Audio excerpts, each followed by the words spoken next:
President Obama on Ukraine. Reportedly, there are about 30,000 Russian troops on the border with Ukraine. What guarantees can you give to the people of eastern Ukraine, to the people in the Baltic states, Moldova, other countries, that they will not be next when it comes to the Russian politics of annexation? And with regard to that also, is this a done deal? Is there any doubt in your mind that Putin will return Crimea to where it belongs, according to the West?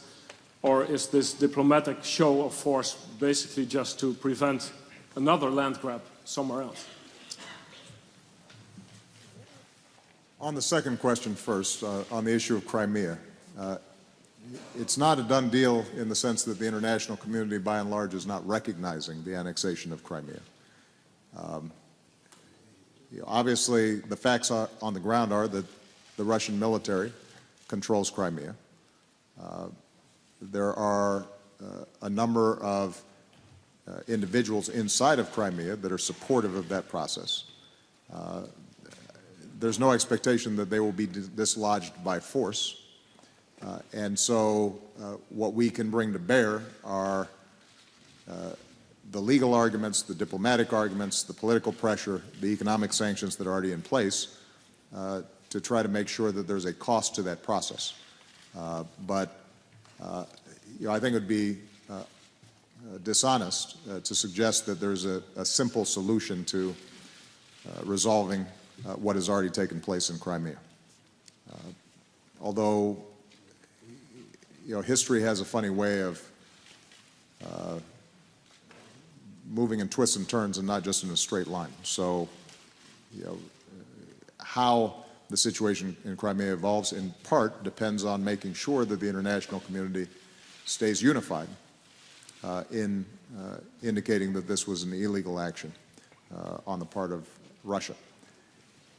With respect to the Russian troops that are along the border of Ukraine at the moment, right now they are on Russian soil.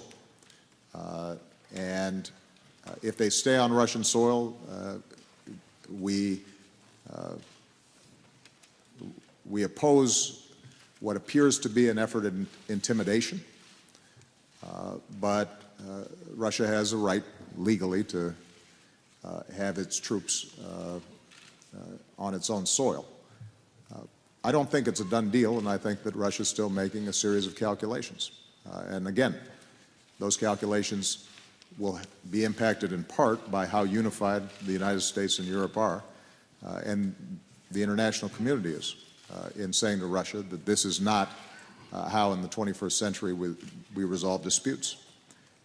I think it's particularly important for all of us to dismiss this notion that somehow Russian speakers or Russian nationals inside of Ukraine are threatened and that somehow that would justify Russian action. There has been no evidence that Russian speakers have been in any way threatened. If anything, what we've seen are provocateurs who have created scuffles inside of Ukraine. But when I hear analogies, for example, to Kosovo, where you had thousands of people who were being slaughtered by their government, it's a comparison that makes absolutely no sense. And I think it's important for everybody to be clear that, and strip away some of the possible excuses for potential Russian action. With respect to the broader issue of states that are bordering Russia and what assurances do they have about future land grabs, as you put it.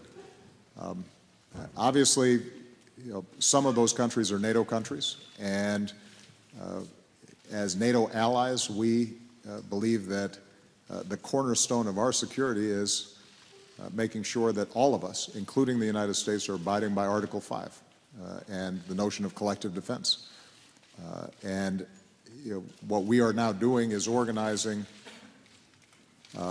even more intensively to make sure that we have contingency plans and that every one of our NATO allies has assurances that we will act in their defense against any threats. That's what NATO is all about, and that's been the cornerstone of peace in the transatlantic region now for several generations.